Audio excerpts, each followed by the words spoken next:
quiero entrar la palabra entidad y entidades. De hecho, la palabra entidades viene de aquí, cuando él dice, ves ahí al hombre que se ha hecho sabio como uno de nosotros, yo digo, aquí hay más. Por eso es entidades, estas entidades. Los demás callaban. Entonces, ese Dios que habla, por ejemplo, a Moisés y que les da unas normas de conducta, ¿te acuerdas? Sí. Este Dios, en realidad, ¿por qué nos protege? ¿Por qué nos da líneas? ¿Por qué nos guía? Muy interesante, porque este personaje, para mí ya le podemos llamar personaje, es decir, ya como que dicen confianza, tiene una fijación. Es decir, yo podría decirte, si tú coges la mitología de muchos lugares de la Tierra, te encontrarás que siempre se habla de seres que han venido del más allá a enseñarnos.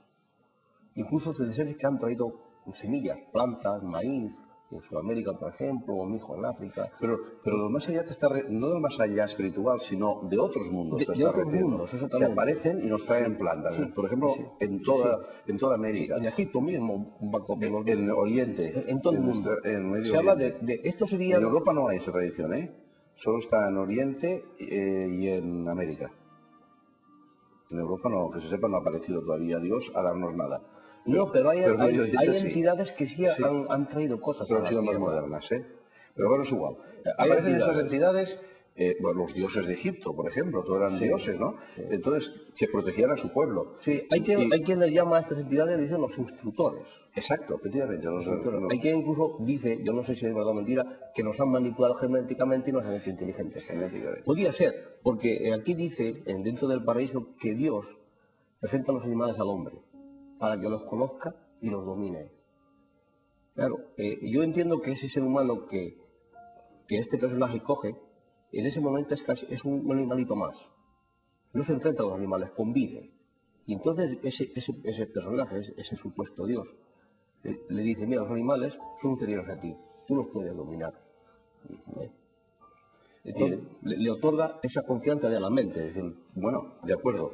Tendríamos a un Dios protector, una entidad de los que dicen que son como ellos, dicen que son varios. Yo no diría protector. En principio sí, porque les guía hacia una tierra prometida, en el caso de los judíos. Sí, pero aunque hubo matanzas, que ahora hablaremos de las matanzas. Eso yo creo que ahí hay todavía que reflexionar mucho sobre eso. Es decir, o sea, ¿no les protegió? Hay que seguir adelante. Les podía proteger, no es que no les protegió, es que si tú, por ejemplo, yo quería hablar de Caín y Abel. Sí, hablemos de Caín, que todos somos hijos de Caín. Decimos que Abel era el bueno y Caín era el malo. Todos somos... Y Dios amaba, este personaje amaba a Abel y odiaba a Caín. Pero claro, ¿por qué? Porque Abel le ofrecía cordero, le ofrecía sangre, mientras que Caín le ofrecía vegetales. Pero esa dicotomía, blanco y negro, bueno y malo, ¿por qué? Nosotros si es el Dios de todos. Pero es que nosotros sabemos que los dioses sanguinarios exigían sangre. Claro. Este Dios de los seres humanos exigía sangre. Dios exige sangre. Bueno, sí, ya lo sé. Mucha sangre. Hay muchas matanzas. Sangre humana. Luego hablamos de las matanzas. En el caso de Caín y Abel, se matan. Sí, pero entonces, una vez que Caín mata a Abel, que era su favorito, simplemente... Era su hermano. Simplemente le abronca mucho. Sí, no dice nada. No, Abel era el favorito de Dios. Sí. Y Caín lo mata. Y lo único que hace es abroncarlo. Esto es una bronca tremenda. Y lo maldice, y le echa 1000 plagas. Y Caín le dice, te voy a echar de aquí. Y Caín le dice, Señor, si me echas de esta tierra, cualquiera que me hallare me matará. Claro, cualquiera que me hallare en ese momento, no hay más de 4 personas. Había su padre, su madre, su hermano, que estaba muerto y él. Entonces, cualquiera que me hallare me matará. Había más gente.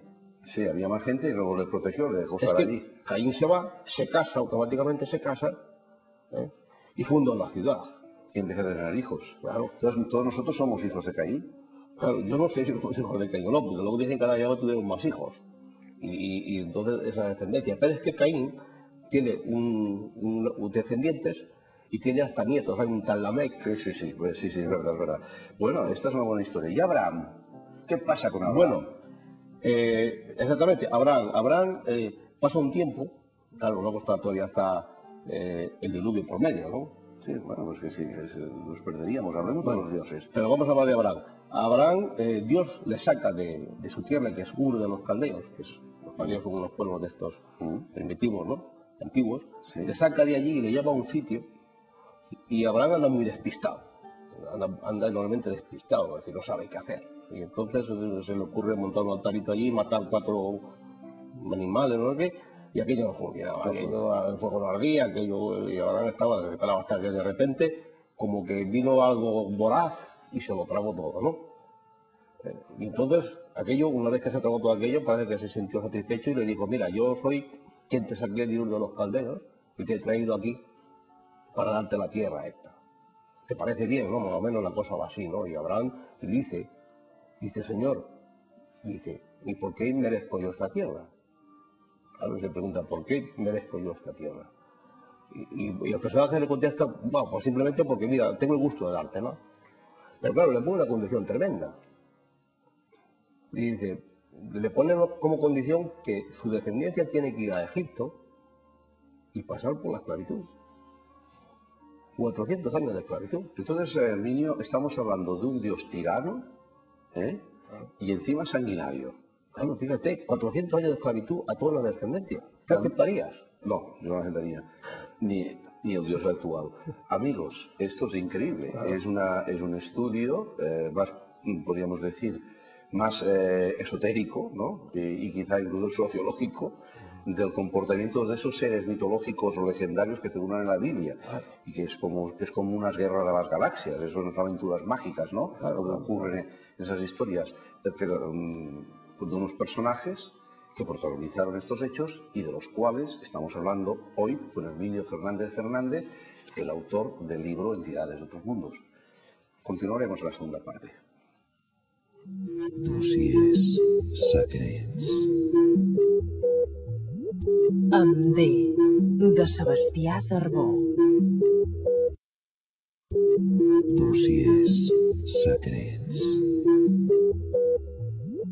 Amb D, de Sebastià Zarbó.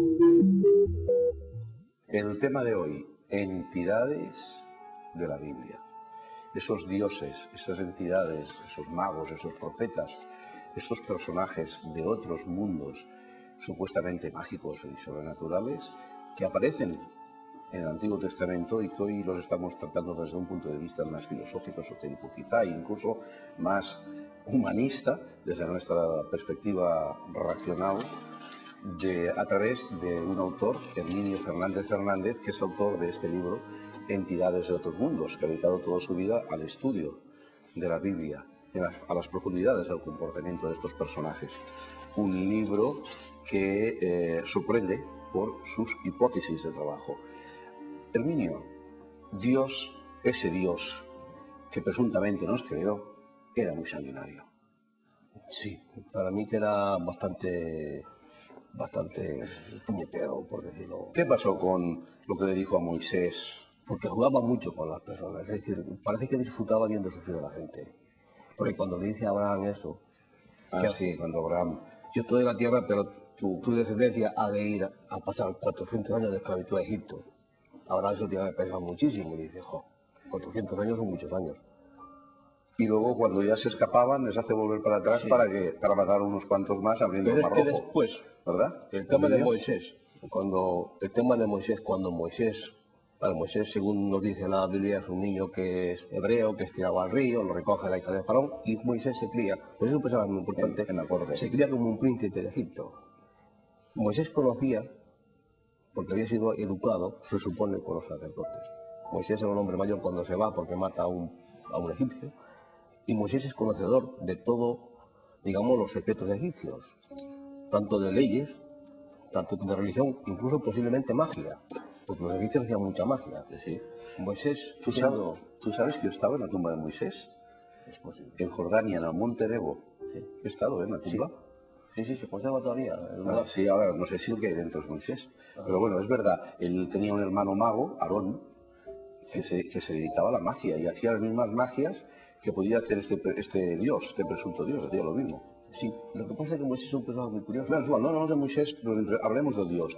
¿Cómo es que Dios le ordena a Moisés que coja una espada? ¿No es algo parecido y que mate personal? No, Moisés...